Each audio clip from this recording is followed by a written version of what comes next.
اور نال پھر دے زکات دا حال اے میں انہاں باتاں ذکر کر رہا جے گئے گزرے دور صرف نماز روزہ دین ہے بھی نہیں رنت حالانکہ دین تے اصل اسلامی حکومت تھی مگر انہاں تک دا بیڑا غرق کر دتا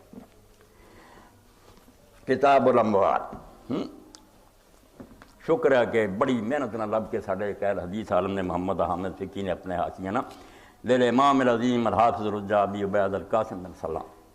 المتوفہ 224 ہجری ایک قانون ہے ٹیکسیشن کا زکات تے خمس تے سارے یہ بارے تو زکات تے بابا پھر لکھ دے سال تو سعد بن ابی وقاص و ابا ہریرہ و ابا سعید الخدری و ابن عمر راوی بیان کرتا کہ میں حضرت سعد بن ابی وقاص ہوں ابو ہریرہ نوں ابو سعید خدری نوں تے ابن عمر نوں پوچھا انہاں تو دو تے بعد زندہ رہے کوئی کہہ سکتا بعد دی گل ہے مگر سعد بن ابی وقاص اور ابو ہریرہ امیر معاویہ زمانے میں مر گئے اس تو ادوں دا قصہ فقلت ان ھذا السلطان یسنا ماترا پوچھیا کہ بادشاہ جو کوئی زکات نہ کر رہا تواڈے سامنے کہ آ بھی لٹی جاندا تے اپنی پارٹیاں نوں کھوائی جاندا آفاد بھاؤ زکات ہی میں ہن زکات انہاں نوں دیواں نظر تے آ رہا جو تباہی مچی ہوئی قال فقال كلهم ادفع سارا نے فتویٰ دیتا کہ ظالمیاں تے پاویں کھائی جاندے تسی انہاں دے حوالے کرو اللہ دے رسول نے آکھیا سی تسی بڑی ہو جاؤ گے حساب ہو دیندے رہن جو مرضی کرن دے دے اگے پھر دوسری روایت ہے وہ نمبر سی وہ 1799 صفحہ ہے 568 اے 1797 اتبنا عمر رجل فقال آ رہا تھا زکات الى من ادفع کیا ابن عمر تو کیڑے بارے فتویٰ دینا یعنی مسلمان دین تو بچارے پھسے کہ کچھ نہ کچھ انتظام ملک کا چلتا رہے یہ جواز بناؤ بھی برے ہوں سانو زکاتاں کیوں دے دے کنوں میں زکات دیاں فقال ادفع الى الامراء وان تمزعوا بحالهم الكلاب الاموال ابن عمر رضی نے کہا دے دے انہوں پا میں اپنے دسترخانہ تے کتیاں دا گوشت ہی نوچ نوچ کے کھانا دے دے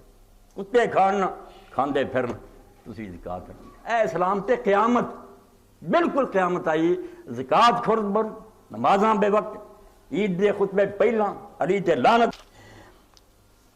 اور اللہ دے دین نے بالکل کیا میں انہوں نے دنیا شیعارن دی تفسیر پڑھ رہا وہ بھی ظلم کر دے بڑا حضرت عمر رضی اللہ عنہ لگاتا بھی حضرت عمر نے قرآن دی مخالفت شروع کی قرآن دی آیت لا تتخذوا بطانۃ من دونی کہ اپنے تو سوا دوجی قوماں دے کسے بندے نو اپنی حکومت دا رازدار نہ بناؤ اسلام خدا دی قسم چپڑاسی بھی نہیں ترقی ہو سکتی اسلامی حکومت کسے عیسائی ہندو نے سی عہدہ نہیں دے سکتے امن نہ رہن تجارتاں کرن حکومت رازدار نہیں بنا سکتے تو حضرت عمر رضی اللہ بڑا کیا تھا کہ انہیں منشی رکھا تھا بالکل جھوٹ بول حضرت عمر رضی اللہ تعالیٰ عنہ کو جب موسیٰ شریف نے بھیجا کیا ایک نصرانی ہے حساب کتاب بڑا جانتا ان میں منشی رکھ لواں آپ نے فرمایا گولی مارے دے حساب کتاب جانوں اللہ دے دین نے آکھا کہ انہوں نے اپنے رازاں شریک نہ کرو میں نے اجازت نہیں وہ گل بدل کے الٹا حضرت عمر دے ذمہ لاتی انہوں نے پرتی کر رہے یہ نہیں کیتے معاویہ نہیں کیتے انہیں عیسائی واسطے حکومت صحابہ پیچھے حکومت ساری عیسائیوں کو زکات دا محکمہ عیسائیوں کو تعلیم دا نظام انہوں نے جی نظام تعلیم بادہ کیا بدلیا یوحنا نوں دیتا عیسائی نوں کہ توں سارا نظام تعلیم سنبھال اور انہیں اپنی مالیے دے کہتے کلیسا بنا گر دے اسلام مسجداں دا کلیسے کفر نوں ترجیح تو ابن عمر رضی اللہ عنہ بارے فرمایا انتھو صدقات اموالنا الی اموالنا کہ میں ابن عمر دے کول سی جا کے زکات دئیے نا حاکم فقارا نام کہنے لگے ہاں فقارا ان اموالنا کفار میں کہا ہن تے جڑے حاکم کافر بھی رکھ لے کافراں نے عہدے دیتے قالا وکانا زیاد یستعمل الکفار اور راوی دستا ہے میں تب دستا کہ زیاد جڑا سی میرے معاویہ دے زمانے تھی کافراں نے عہدے دیتے فقار لا تدھب صدقات من الکفار پھر ابن عمر نے کہا جدو نوبت پہنچ گئی ہونا انہاں کافران دے حوالے زکات نہ کرو اے 30-40 حدیثاں ایسے سلسلے اے میں دس دیتا کتاب الاموال امام ویدی یہ سارا پڑھنا ظالماں نوں زکات دین دا مسئلہ تباہی ہو